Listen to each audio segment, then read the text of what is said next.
Bonjour, ici Lisa Kaouk, nutritionniste de Nutrition Chirurgie Bariatrique. Vous pouvez accéder à notre site web en français en tapant bariatricsurgerynutrition.com et ça vous mènera à notre site web en français aussi. Autrement, le lien sera juste ici en dessous de cette vidéo. Donc, le sujet aujourd'hui, c'est remplacement de repas versus shake de protéines. En travaillant avec mes patients post-opératoires en chirurgie bariatrique, je trouve qu'il y a peut-être un peu de confusion à comment utiliser chacun des produits, puis ils sont très mal interprétés, un utilisé pour remplacer l'autre, mais c'est ça, il y a une manière puis une façon de le faire. Alors, ici, j'ai juste quelques exemples, puis j'aimerais juste expliquer un peu la différence entre les produits. On a Glucerna, qui est la version diabétique de Lansure, puis le Boost diabétique. Okay? Ce sont des remplacements de repas souvent trouvés en pharmacie ou en magasin en gros. Ce sont juste quelques exemples. C'est certain qu'il y en a des autres produits qui sont sur le marché. J'ai juste retiré quelques exemples que j'avais dans mon bureau. Par contre, les produits sont assez similaires. Donc, les remplacements de repas, ce sont exactement comme qu'ils sont décrits, des remplacements de repas. Ça contient des protéines, ça contient des glucides et ainsi des gras. Okay? Donc, ça fait comme ça fait un équivalent d'un repas qu'on mangerait, un repas de poulet avec peut-être un tout petit peu de riz et puis peut-être un peu de légumes à côté. Donc, c'est ça que ça fait. Ça va remplacer le gras qu'on va trouver dans un aliment, un repas sain, les protéines qui viennent du viande ou des autres sources de protéines, ainsi que les glucides qu'on trouve un peu dans les féculents ou dans les fruits. Donc, ça fait un remplacement de repas qu'on aurait pu autrement manger. Là, j'aurai un autre produit. Ici, ça, c'est Premier Protéines. C'est juste un exemple encore. C'est une shake de protéines préfaite. Il y en a plusieurs sur le marché qui sont préfaites. Et puis, ça vient en format prêt à boire, ça vient en format de poudre qu'on peut mélanger avec de l'eau. Donc, il y en a encore énormément de choix sur le marché. Donc, les shakes de protéines, ce sont des shakes de protéines. Ça veut dire que ça ne contient pas vraiment des autres macronutriments, ça ne contient pas des glucides, ça ne contient pas de gras ou très, très, très peu. Okay? On peut parler de peut-être 2 à 5 grammes de gras et peut-être 5 grammes de glucides. Donc, c'est minime vraiment. Mais la majorité de les calories vient vraiment des protéines qui sont importantes après une chirurgie bariatrique. Donc, les protéines sont super importantes parce qu'avec la petite volume de l'estomac, de gastrique, il faut s'assurer un apport suffisant de protéines, qui n'est pas toujours facile à cause de la petite nouvelle estomac. Donc, les protéines, ça reste une priorité, c'est certain. Par contre, des fois, c'est mal interprété que pour remplacer un repas, je vois souvent des patients qui vont utiliser des shakes de protéines pour remplacer le repas. Et c'est pas vraiment la manière meilleure de le faire. Je suggère plutôt d'aller vers des remplacements de repas. Okay? Et la raison, c'est parce que si on manque souvent nos repas, que ce soit le déjeuner le matin en courant au travail, que ce soit en après-midi à l'heure de dîner parce qu'on avait un meeting au travail, ou que ce soit le soir parce que les enfants ont une pratique ou ils ont des sports qu'ils doivent faire ou quelque chose de même, puis il faut qu'on leur conduise.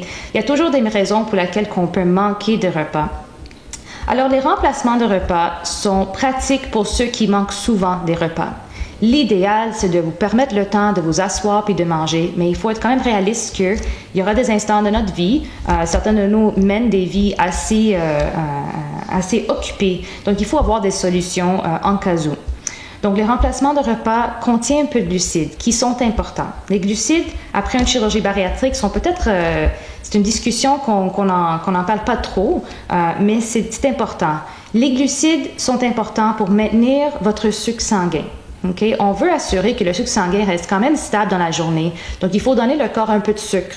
Donc, je ne parle pas des sucres qui viennent des gâteries, et puis des jus, et puis des bonbons, c'est certain. Je parle des sucres naturels qui contiennent des bons nutriments, qui contiennent des vitamines et des minéraux qui sont importants pour le corps. Par contre, les glucides sont importants au repas. Donc, si on n'a pas suffisamment de glucides à travers la journée, on peut avoir des baisses de sucre sanguin. Et puis, là, des rages de sucre peuvent commencer à développer aussi. Ainsi, c'est important les glucides pour donner assez d'énergie à travers la journée. Donc, pour être capable de maintenir un mode de vie assez chargé, il faut de l'énergie. Puis la plupart de l'énergie que le corps utilise, ça vient vraiment des glucides. Donc, si c'est souvent que vous manquez de repas, plus que 2 fois par semaine, je suggère vraiment de prioriser plutôt des remplacements de repas qui contiennent un peu de glucides qui sont importants. L'autre option des shakes de protéines, donc vraiment des shakes de protéines préfaites ou prêtes à boire ou en poudre, sont plutôt pour les personnes qui ont la difficulté à augmenter leur apport en protéines, encore parce que l'estomac est tout petit. Donc, si on l'utilise comme un rajout à notre journée ou comme la collation pour essayer d'augmenter l'apport de protéines, ce serait la meilleure façon de l'utiliser. Par contre, si vous manquez des repas souvent et puis vous utilisez un shake de protéines, je suggère plutôt de changer vers un remplacement de repas, idéalement. OK? Par contre, c'est certain qu'on est occupé, puis bien beau, on a toujours les intentions de se préparer le plus qu'on peut, mais des fois, il y aura des instants qu'on est occupé, puis on n'a pas vraiment le temps. J'ai un produit ici, le Let's Go Sport. Ça, c'est juste une marque parmi plusieurs marques qui sont assez similaires. De plus en plus, il y a d'autres marques qui sortent. C'est pas vraiment un remplacement de repas en tant que tel, mais c'est très proche. Le Let's Go Sport est plutôt un lait protéiné, on va dire. Okay? Donc, ça utilise le lait comme le base de liquide. Et puis, ils ajoutent, dans ce cas-là, c'est du lait en poudre, le lait en poudre qu'ils ajoutent dedans pour augmenter l'apport de protéines.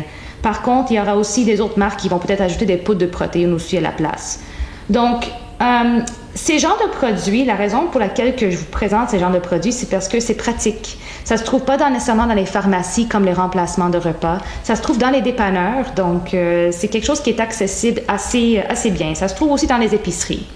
Par contre, si vous travaillez au centre-ville ou si vous travaillez dans un endroit où est-ce qu'il n'y a pas vraiment une pharmacie pour aller chercher un remplacement de repas, le Let's Go Sport ou des laits protéinés qui sont similaires peuvent être un bon remplacement parce que ça contient un peu de glucides quand même dedans.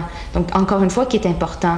Donc, dans ce produit, si je regarde ce produit en particulier, il y a 26 grammes de protéines et puis 23 grammes de glucides. Okay? Donc, les glucides, quand même, il faut interpréter ça vient d'où. Le premier ingrédient est le lait. Donc, le lait contient du lactose, qui est un sucre naturel.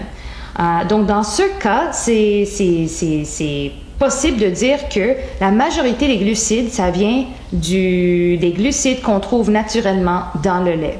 Okay? Donc, ce n'est pas vraiment 23 grammes de sucre ajouté, ça vient vraiment la plupart du lait. Là, si on regarde la liste d'ingrédients, on va trouver que ça contient un peu de sucre certainement, mais c'est le troisième ingrédient sur la liste d'ingrédients. La liste d'ingrédients est créée ou formulée pour que ça soit le premier ingrédient et la majorité de substances qu'ils utilisent dans le produit, puis le dernier ingrédient, c'est le moins qu'ils utilisent. Donc là, on peut voir que le sucre est au troisième. Donc, typiquement, le plus loin qu'il est au fond de la liste, le mieux que ça serait. Puis honnêtement, avec les produits qu'on trouve sur le marché, pas toujours facile de trouver des ingrédients où est-ce que le sucre est bien plus tard sur la liste ou qu'il en utilise moins de sucre d'ajouter. Donc, le sucre comme le troisième ingrédient est quand même une bonne option. Si vous trouvez un ingrédient, un genre de shake de même, où est-ce que le sucre c'est la première ou le deuxième ingrédient, c'est certain qu'il faut le remettre sur la tablette. Mais comme troisième ingrédient, c'est quand même une super de bon choix. Il y en a du sucre ajouté, par contre, c'est très, très peu. Puis même au goût, si on goûte ce produit-là, vous allez voir que c'est vraiment pas très, très, très sucré. C'est vraiment le lait est légèrement sucré. Donc, c'est intéressant. Donc, un genre de produit de même peut être intéressant, encore une fois, pour ceux qui veulent s'organiser, mais ils oublient des fois de se préparer avec des remplacements de repas. Ça peut faire une bonne option en cas où qu'on oublie, qui est accessible aux dépanneurs, proche du travail, proche de la maison, en route. Donc, ça serait une bonne option si vous manquez des repas régulièrement. Donc, pour finir, en principe, les shakes de protéines, si on utilise occasionnellement un repas par 2 semaines ou un repas par mois, un shake de protéines, c'est pratique, on peut le prendre puis on peut le boire. Par contre, il faut remplacer vos repas plus souvent, plus que 2 fois par semaine, les remplacements de repas peuvent être une meilleure solution pour maintenir votre sucre sanguin, pour réduire des rages qui peuvent développer avec le temps, ainsi que pour vous fournir avec l'énergie qu'il vous faut pour passer à travers votre journée. Donc, j'espère que vous avez trouvé cette discussion intéressante puis utile. Et puis, si vous avez des autres sujets à laquelle que vous vous questionnez puis vous aimeriez qu'on fasse des vidéos, contactez-nous, commentez en dessous de ce vidéo ou communiquez avec nous à notre adresse courriel qu'on va vous fournir. Merci, au revoir.